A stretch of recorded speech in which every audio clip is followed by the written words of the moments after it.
Hello my dear students, good morning. Welcome to my YouTube channel science with physics. जैसा कि हमने आपसे promise किया था कि हम आप लोगों के लिए हीट एंड थर्मोडायनामिक्स पे क्वेश्चन देंगे जो कि वेरी इंपॉर्टेंट होगा। उसके बाद काइनेटिक थ्योरी ऑफ गैसेस पे देंगे जो कि वेरी इंपॉर्टेंट होगा। इस बार हम आप लोगों के लिए लेकर के आए हैं रेडिएशन पे। अपने प्रॉमिस के अनुसार ये भी हमारे क्वेश्चन वेरी इंपॉर्टेंट होंगे और इसको यदि आप लोग कर लेते हैं तो आपका heat and thermodynamic, kinetic theory of gases और रेडिएशन के सारे क्वेश्चन रेडी हो जाएंगे और इस तरह से आपका पूरा एक पेपर कंप्लीट हो जाएगा। तो आइए देखते हैं रेडिएशन के वेरी इंपॉर्टेंट क्वेश्चन। पहला क्वेश्चन है डिराइव प्लैंक रेडिएशन लॉ। तो हम लोगों को प्लैंक रेडिएशन लॉ को डिराइव करना है। ये आपका क्वेश्चन थोड़ा, इसका जो आंसर है वो बड़ा क्वेश्चन है। तो हम लोगों को करना क्या है कि जो भी हम लोग ब्लैक बॉडी चैम्बर लेते हैं उसमें रेडिएशन ही केवल फील्ड नहीं रहता है, उसमें एक सिंपल ऑसिलेटर या रेजोनेटर फील्ड होता है। उसी को हम लोग क्या बोलते हैं? प्लैंक ऑसिलेटर बोलते हैं। अब ये प्लैंक ऑसिलेटर एनर्जी को इमिट या एब्जॉर्ब कॉन्टिन्यूअसली नहीं करता है।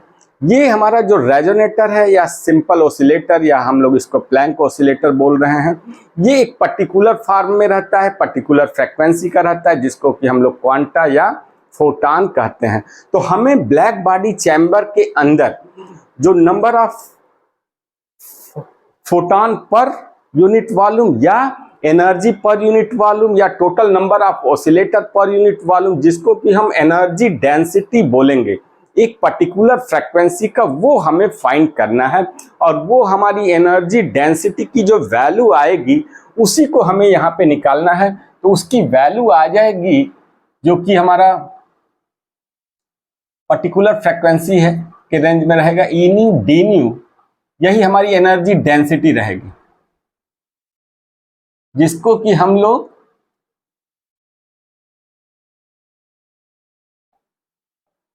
E nu d nu equal to 8 pi H nu cube upon C cube upon exponential H nu by k T minus 1 D nu. Okay, तो ये हमारी एनर्जी डेंसिटी जो है उसका रेंज है nu to nu plus T nu. तो this is called the Planck's radiation law. मतलब कि हमें ये जो फार्मूला है ई न्यू डी न्यू, ठीक है, equal to 8 pi H nu cube upon C cube into 1 upon exponential H nu upon K T minus 1 D nu, ये हम लोगों को फाइंड करना है। और इसी को हम लोग वेवलेंथ के रेंज में भी लिख सकते हैं। तो वेवलेंथ के रेंज में एनर्जी डेंसिटी को हम लोग कैसे लिखेंगे? वो हमारा वेवलेंथ का जो रेंज होगा lambda to lambda plus d lambda में टोटल एनर्जी डेंसिटी हम लोगों को दिखाना है, या resonate number of resonator per unit volume, ये चीज हम लोग फाइंड करेंगे। तो उसकी वैल्यू आ जाएगी E lambda d lambda equal to 8 pi h c upon nu की जगह हम लोग सी अपॉन लैम्डा रख देंगे। तो ये हमारा लैम्डा के फॉर्म में आ जाएगा अपॉन लैम्डा पे पावर 5 इंटू 1 अपॉन एच, यहां भी न्यू की जगह सी बाई लैम्डा रख देंगे। तो ये आ जाएगा S C exponential S C upon lambda के टी माइनस 1, ये एक्सपोनेंशियल टोटल से -1 है, ओके, इंटू डी लैम्डा। तो ये हमारा वेवलेंथ के फॉर्म में एनर्जी डेंसिटी है, ये हमारा फ्रीक्वेंसी के फॉर्म में एनर्जी डेंसिटी है, ठीक है। जो कि हमारा जो ब्लैक बॉडी हम लोग चैम्बर लेंगे उसमें number of oscillator per unit volume, जिसको कि हम एनर्जी डेंसिटी बोल रहे हैं, ये चीज हम लोगों को फाइंड करना होगा एग्जामिनेशन में। ओके, तो this is called the Planck's radiation law. Okay, this is, ये फार्मूला ही हमारा प्लैंक्स रेडिएशन लॉ कहलाएगा। ओके, तो अब हम लोग इसके बाद करेंगे क्या कि आते हैं क्वेश्चन नंबर 2 पे। Using Planck's radiation law obtain Wien's law, Rayleigh Jeans law, Stefan's law and Wien displacement law. तो ये जो हमारे सारे क्वेश्चन हैं प्लैंक्स रेडिएशन लॉ के द्वारा ही हम लोगों को ये फाइंड करना है। प्लैंक्स रेडिएशन लॉ जो कि अभी हमने पहले बताया है कि ये फार्मूला जो आपका आया है, this is the Planck's radiation law. Energy density हम लोगों को इसमें फाइंड करना है, उसी एनर्जी डेंसिटी से हम लोगों को वीन्स लॉ निकालना है। तो इसी को हम लोग जो है मॉडिफाई करते हैं तो हमारा वीन्स लॉ निकलता है। तो वहां पे जो वीन्स लॉ में हम लोगों को फार्मूला निकालना है, E nu d nu equal to 8 pi h c upon lambda पे power 5 exponential minus h c upon lambda के टी डी लैम्डा। ये हम लोग फ्रीक्वेंसी में ना निकाल करके वेवलेंथ के फॉर्म में निकाल लेंगे। वेवलेंथ का मतलब lambda to lambda plus d lambda के रेंज में हमारी ये एनर्जी डेंसिटी निकलेगी। तो E lambda d lambda equal to 8 pi s c upon lambda पे पावर 5, ये वेवलेंथ है, ये प्लैंक कांस्टेंट है, ये स्पीड ऑफ लाइट है, exponential minus s c upon lambda के टी डी लैम्डा। ठीक है, तो this is the Wien's law. अब इसके बाद हम लोग इसी फार्मूले से रैली जीन्स लॉ दिखा देंगे। तो ये फार्मूला आपको डिराइव करना होगा by the using of Planck's radiation law के द्वारा। अब इसके बाद हम लोग रैली जीन्स लॉ का फार्मूला दिखा देते हैं और वो फार्मूला आ जाएगा E lambda d lambda equal to 8 pi k T upon lambda पे पावर 4 डी लैम्डा। तो this is the Rayleigh Jeans law and this is the Wien's law. इसके बाद स्टीफेंस लॉ है। तो स्टीफेंस लॉ हम लोगों को बहुत आसान है, E equal to sigma T पे पावर 4। इसके बाद है Wien displacement law. Wien displacement law हमारा क्या आ जाएगा, lambda M T equal to constant. Okay, तो ये हमारा एब्सोल्यूट टेम्परेचर है, ये हमारा वेवलेंथ है। तो ये हम आप लोगों ने फाइंड कर लिया। This is the Wien's law, this is the Rayleigh Jeans law, this is the Stefan's law and Wien displacement law.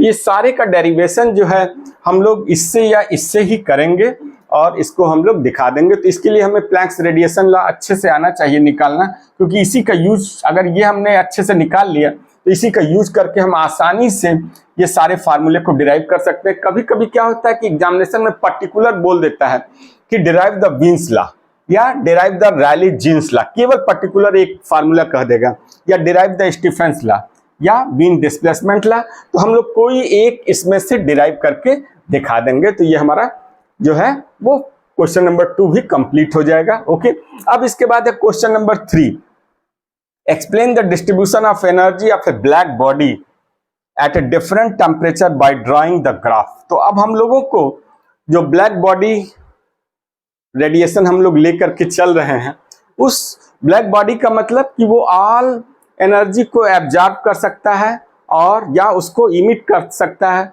For all wavelength के लिए। ठीक है, तो यहाँ पे अब हम लोग question number 3, explain the distribution of energy of A black body at a different temperature by drawing the graph. तो हम लोगों को distribution of energy among the radiation of a black body at a particular temperature पे graph plot करना है। इसको जो scientist थे ल्यूमर एंड प्रिंगसेम, इन लोगों ने, दोनों लोगों ने इस पे वर्क किया है, जिससे कि हम लोग एनर्जी का distribution of the radiation of black body at a different temperature पे किस तरह से डिस्ट्रीब्यूशन एनर्जी का हो रहा है, उस चीज को इन्होंने दिखाया है। तो इसके लिए हम लोग ग्राफ प्लॉट करते हैं। किसके किसके बीच में ग्राफ प्लॉट करते हैं, इमिसिव पावर या उसको हम लोग इंटेंसिटी भी बोलेंगे और वेवलेंथ के बीच में। ओके, तो इमिसिव पावर को हम लोग ई लैम्डा से रिप्रेजेंट कर रहे हैं और वेवलेंथ को लैम्डा से। तो इसमें हम लोगों को मिलता क्या है, कुछ इस टाइप से ग्राफ मिलता है।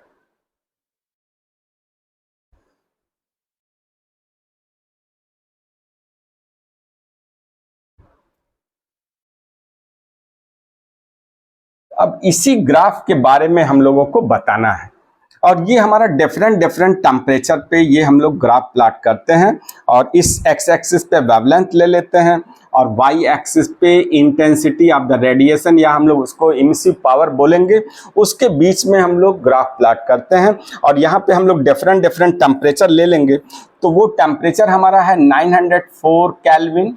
उसके बाद और इंक्रीज कर रहे हैं टेम्परेचर, तो वो टेम्परेचर है 1095 केल्विन, जो कि बहुत हाई है। उसके बाद है 1295 केल्विन, उसके बाद है 1469 केल्विन, और इससे और भी आगे यदि हम एक टेम्परेचर ले रहे हैं उसकी वैल्यू आ जाएगी कुछ इस टाइप से 1646 केल्विन।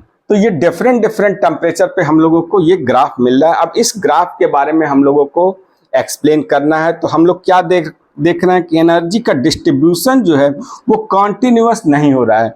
इनिशियल में क्या हो रहा है कि इंक्रीज कर रहा है, फिर वो डिक्रीज होता जा रहा है। तो ये चीज हम लोगों को बताना होगा कि जो एनर्जी का डिस्ट्रीब्यूशन है वो कॉन्टिन्यूअस नहीं है। और उसके बाद हम लोग क्या देख रहे हैं कि जैसे जैसे हम लोग टेम्परेचर बढ़ा रहे हैं, इमिसिव पावर भी हमारा क्या हो रहा है कि बढ़ता जा रहा है।